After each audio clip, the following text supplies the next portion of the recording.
বিএনপির সমর্থনে ডক্টর ইউনূস টিকে আছেন, বলছেন দুদু। 3 ছাগল চোরকে গণধোলাই দিয়ে পুলিশের সোপর্দ। জানাবো রাজনৈতিক দলগুলোর মধ্যে মতপার্থক্য, 3 ইস্যু ঘিরেই সংকট।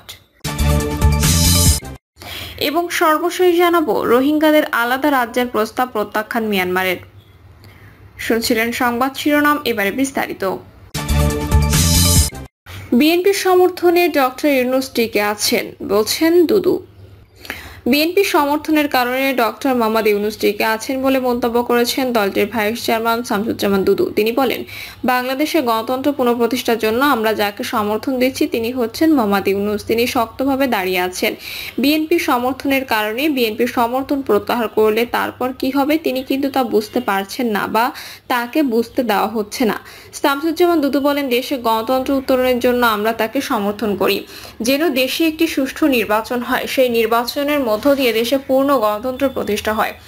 কিন্তু এখন নির্বাচনের কথা বললে মনে হচ্ছে বড় অপরাধ। দলের নেতাকর্মীদের উদ্দেশ্যে তিনি বলেন, গত 15 থেকে 16 বছর ধরে লড়াই করেছি, লড়াইটা এখনো আছে, এখনো রাজপথে আছি। সেই লড়াইটা শেষ হবে একটি সুষ্ঠু, সুন্দর, নিরপেক্ষ ও গ্রহণযোগ্য নির্বাচনের মধ্য দিয়ে। নির্বাচন যে পর্যন্ত না হয় সে পর্যন্ত আমাদের লড়াইটা চালু আছে, এটা সবাইকে মাথায় রাখতে হবে। বিএনপির ভাইস চেয়ারম্যান বলেন, কেউ কেউ বলেন কোনো দলকে ক্ষমতায় আনার জন্য গণঅভ্যুত্থান হয়নি। তাদের বলি, কোনো দল বাংলাদেশের ক্ষমতায় না এলে কে আসবে? সামরিক। তারা যদি ভালোভাবে পর্যবেক্ষণ করে তাহলে দেখবে নির্বাচন ছাড়া গণতন্ত্রের উত্তরণ আর দ্বিতীয় কোনো পথ নেই। দুদু বলেন, বাংলাদেশকে বহিঃশত্রু থেকে বাঁচাতে দেশের ভেতরে যেসব শত্রু আছে তাদের মোকাবিলায় দেশকে বিকশিত ও সত্যিকারের বাংলাদেশে রূপান্তরিত করতে হলে একটি রাজনৈতিক সরকার দরকার। সেই রাজনৈতিক সরকার আসবে নির্বাচনের মধ্য দিয়ে। তিনি আরো বলেন, আমি বলছি না বিএনপি ক্ষমতায় আসবে, যে দলই ক্ষমতায় আসুক নির্বাচনের মধ্য দিয়ে হতে হবে এবং বাংলাদেশকে এগিয়ে নেওয়ার জন্য তারা কাজ করবে। কারো নাম উল্লেখ করে বিএনপির এই ভাইস চেয়ারম্যান বলেন, একদল আছে যারা বাংলাদেশের স্বাধীনতাকে মানতে চায়নি, মুক্তিযুদ্ধে বিরোধিতা করেছে। তারা যেন বাংলাদেশের এখন সবকিছু। দেশের সবাই জানে, আমরাও জানি, বিএনপি ছাড়া এই দেশে আর দ্বিতীয় কোনো দল নেই যারা ক্ষমতা আসবে, যারা দেশের গণতন্ত্র পুনঃপ্রতিষ্ঠা করবে। যারা বিএনপিকে বাদ দিতে চায় তাদের বলবো, শহীদ প্রেসিডেন্ট জিয়াউর রহমান, দেশনেত্রী খালেদা জিয়া, আমাদের ভারপ্রাপ্ত চেয়ারম্যান তারেক রহমান এবং সুনীল গুপ্ত এদের দিকে তাকান, তাহলে বুঝবেন রাস্তা সোজা নাকি আঁকাবাঁকা। 3 ছাগল চোরকে গণধোলাই দিয়ে পুলিশের সোপর্দ। বগুড়ার শিবগঞ্জে ছাগল চুরি করে অটোরিকশায় নিয়ে পালানোর সময় 3 চোরকে আটক করে মারপিটের পর পুলিশে দিয়েছেন জনগণ। এই সময় চুরির কাজে ব্যবহৃত সিএনজি অটোরিকশা আগুনে পুড়িয়ে পুকুরে ফেলে দেওয়া হয়েছে। পুলিশ ও এজাহার সূত্র জানায়, শুক্রবার সন্ধ্যার দিকে বগুড়ার শিবগঞ্জ উপজেলার কিচক ইউনিয়নের খামটা বাজার গ্রামের শহীদুল ইসলামের বাড়ির সামনে আম গাছে একটি কালো রঙের ছাগল বাঁধা ছিল। এ সময় 5 সদস্যের একদল চোর সিএনজি অটোরিকশায় সেখানে আসে। তারা ছাগলটি অটোরিকশায় তুলে পালানোর চেষ্টা করে। গ্রামবাসীরা টের পেয়ে চিৎকার ও ধাওয়া করলে 2 চোর পালিয়ে যায়। জনগণ অটোরিকশা সহ উল্লিখিত 3 চোরকে আটক করে মারপিট করেন। এছাড়া চুরির কাজে ব্যবহৃত অটোরিকশায় আগুন ধরিয়ে দিলে পোড়ার পর পুকুরে ফেলে দেন। খবর পেয়ে শিবগঞ্জ থানা পুলিশ ঘটনাস্থলে গিয়ে চোরদের থানায় নিয়ে আসে। এ ব্যাপারে ছাগলের মালিক শহীদুল ইসলাম চোরদের বিরুদ্ধে শিবগঞ্জ থানার একটি মামলা করেছেন। থানায় এসআই রায়হান জানান, গ্রেপ্তার 3 চোরকে শনিবার দুপুরে আদালতের মাধ্যমে বগুড়া জেল হাজতে পাঠানো হয়েছে। পুড়িয়ে দেওয়া অটোরিকশা পুকুর থেকে উদ্ধার করে থানায় নেওয়া হয়েছে। রাজনৈতিক দলগুলোর মধ্যে মতপার্থক্য, 3 ইস্যু ঘিরেই সংকট।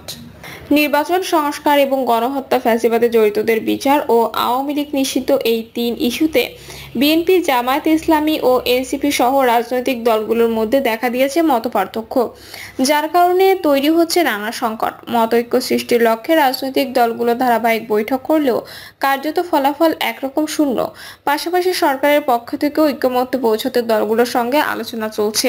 তবে এখনো পর্যন্ত মতপার্থক্য দূর হওয়ার কোনো ইঙ্গিত পাওয়া যাচ্ছে না।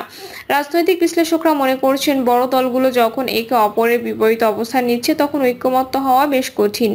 দলগুলো তাদের দলীয় রাজনৈতিক দৃষ্টিভঙ্গির বাইরে যেতে পারছে না। গণতন্ত্রের স্বার্থে কিছুটা ছাড় দিয়ে হলেও রাজনৈতিক দলগুলো একই মেরুতে আসতে হবে। ভিন্নমত বা মতপার্থক্য দূর না হলে সংস্কার ও নির্বাচন নিয়ে নানা সন্দেহ ঘুরপাক খাচ্ছে।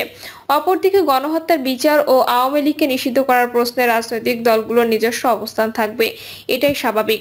তবে এক্ষেত্রে সরকারের গুরুত্বপূর্ণ দায়িত্ব রয়েছে। আন্তর্জাতিক অপরাধ ট্রাইব্যুনালকে আরো সক্রিয় করতে হবে, কেননা বিচার প্রক্রিয়ায় দৃশ্যমান গতি দেখতে চায় দেশের মানুষ। তারা আরো বলেন, প্রত্যেক দলের একটা নিজস্ব মতামত রয়েছে, তাই ভিন্ন মত থাকাটাই স্বাভাবিক। আবার একথাও সত্য যে আওয়ামী লীগ টানা 15.5 বছরে যেভাবে দুঃশাসন চালিয়েছে, মানুষের ভোটের অধিকার কেড়ে নিয়েছে এবং সর্বোপরি 24-এর গণঅভ্যুত্থানে যেভাবে সাধারণ মানুষকে হত্যা করেছে, তাতে দল হিসাবে আওয়ামী লীগ রাজনীতি করার নৈতিক অধিকার হারিয়ে ফেলেছে। তবে ক্ষমতার রাজনীতির কারণে বিএনপি, জামায়াত ও এনসিপি সহ অন্যান্য গণতান্ত্রিক দলগুলোর মধ্যে বিভিন্ন ইস্যুতে মতবিরোধ থাকলেও ফ্যাসিবাদের বিরুদ্ধে সবাই ঐক্যবদ্ধ। এছাড়া বাংলাদেশ ফ্যাসিবাদ বিরোধী প্রত্যেকটি রাজনৈতিক শক্তি একে অপরের সঙ্গে একটা আত্মিক সম্পর্ক রয়েছে।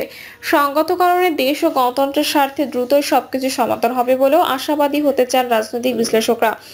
আসন্ন জাতীয় নির্বাচনের দিনক্ষণ নিয়ে বিএনপি ইতোমধ্যে তাদের অবস্থান দফায় দফায় স্পষ্ট করেছে। দলটি চলতি বছরের ডিসেম্বরের মধ্যে নির্বাচন চায়। জাতীয় নির্বাচনের আগে স্থানীয় সরকার নির্বাচনও চায় না দলটি।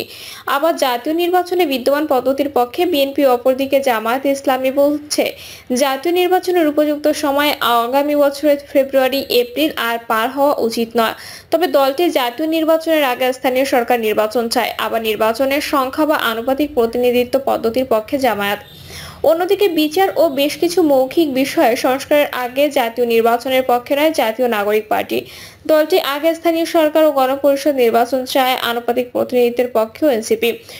সংস্কার ইস্যুতে বিএনপির অবস্থান হলো জাতীয় নির্বাচনের আগে দ্রুত কিছু প্রয়োজনীয় সংস্কার সম্পন্ন করা। একই অভিমত জামায়াতেরও। তবে এনসিপির 4 মৌলিক সংস্কার। এছাড়াও গণহত্যা ও ফ্যাসিবাদে জড়িতদের বিচার ভোটের আগে দৃশ্যমান দেখতে চায় বিএনপি। আওয়ামী লীগ নিষেধের বিষয়ে বিএনপির পক্ষ থেকে এখনো পর্যন্ত যা বলা হয়েছে সেটি হলো জনগণ নির্ধারণ করবে কোন দল থাকবে কি থাকবে না। জনগণকে এ ব্যাপারে সিদ্ধান্ত নিতে হবে। জামায়াত চায় ভোটের আগে দৃশ্যমান বিচার, আর আওয়ামী লীগ নিষিদ্ধের ব্যাপারে জনগণের প্রত্যাশা অনুযায়ী সরকার বিবেচনা করবে বলে মনে করে দলটি। এনসিপির জোরালো দাবি, ভোটের আগে সরকারকে গণহত্যার বিচার নিশ্চিত করতেই হবে। এছাড়া আওয়ামী লীগ নিষিদ্ধের বিষয়ে দলটি শুক্রবার এক সমাবেশ থেকে তাদের অবস্থান অনেকটা স্পষ্ট করেছে। এনসিপি নেতারা তাদের বক্তৃতায় বলেন, আওয়ামী লীগকে নিষিদ্ধ করতেই হবে। জনগণ ও আগস্ট আওয়ামী লীগকে লাল কার্ড দেখিয়ে দিয়েছে। মূলত আওয়ামী লীগ নিষিদ্ধ করার দাবিতে এনসিপি এর সমাবেশের আয়োজন করে।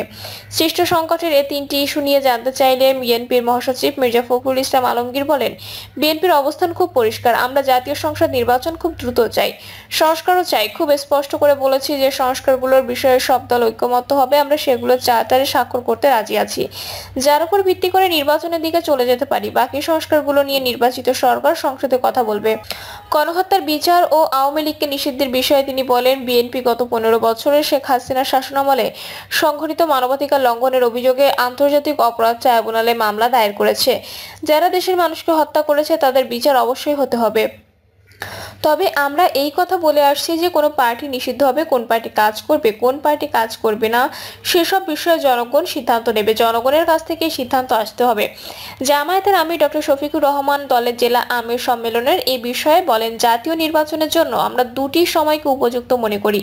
একটি ফেব্রুয়ারিতে রোজার আগে। তবে যদি এই সময়ের মধ্যে সংস্কারগুলো এবং বিচারের দৃশ্যমান প্রক্রিয়া জনমনে আস্থা সৃষ্টির পর্যায়ে না আসে, তাহলে সর্বোচ্চ এপ্রিল পার হওয়া উচিত হবে না। সংস্কার কার্যক্রম যেটা হাতে নেওয়া হয়েছে তা যদি আক্ষরিকভাবে গতিশীল করা হয় এবং অংশীজনরা সেরকম সহযোগিতা করেন, তাহলে সরকারের ঘোষিত সময়ের মধ্যে সংস্কার করে নির্বাচন করা সম্ভব বলে মনে করেন জামায়াতের আমির।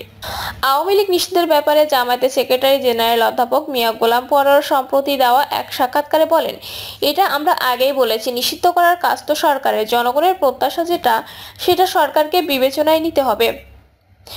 দল নিষিদ্ধের কাজ তো সরকার করে, কোনো পার্টি তো নিষিদ্ধ করে না। রাজধানীতে এক সমাবেশে এনসিপির আহ্বায়ক নাহিদ ইসলাম বলেন, অবিলম্বে আওয়ামী লীগের নিবন্ধন বাতিল করতে হবে। নৌকা মার্কাকে বাংলাদেশ থেকে নিশ্চিহ্ন করে দিতে হবে। বিচার চলা পর্যন্ত আওয়ামী লীগের সাংগঠনিক এবং রাজনৈতিক কর্মকাণ্ড আইন করে নিষিদ্ধ ঘোষণা করতে হবে। অবিলম্বে জুলাই ঘোষণাপত্র প্রকাশের দাবি জানিয়ে তিনি বলেন, রাষ্ট্র কাঠামো ও শাসন ব্যবস্থার আমূল পরিবর্তন করে রাজনৈতিক ঐক্যমত্যের ভিত্তিতে মৌলিক সংস্কারের উদ্দেশ্যে জুলাই সনদ কার্যকর করতে হবে। একই সঙ্গে জুলাই সনদে সুস্পষ্টভাবে আওয়ামী লীগকে নিষিদ্ধ করার কথাটি থাকতে হবে। আইনসভা এবং গণপরিষদ নির্বাচন একসঙ্গে করার দাবিও তোলেন এনসিপির আহ্বায়ক। মূলত সংবিধান সংস্কারের স্পর্শকাতর বিষয়গুলো নিয়ে রাজনৈতিক দলগুলোর মধ্যে আপত্তি, ভিন্নমত ও মতপার্থক্য দেখা দিয়েছে। এখন আর আওয়ামী লীগকে নিষিদ্ধ করার প্রশ্নে জনগণের নতুন করে রায় বা মতামতের প্রয়োজন আছে বলে মনে করি না। আশা করি সরকারও ছাত্রলীগের মতো আওয়ামী লীগকে নিষিদ্ধ করবে। প্রিয় দর্শক, এই ছিল এখনকার সর্বশেষ সংবাদ। আপডেট সব সংবাদ পেতে চ্যানেলটি সাবস্ক্রাইব করে বেল আইকনটি ক্লিক করে রাখুন।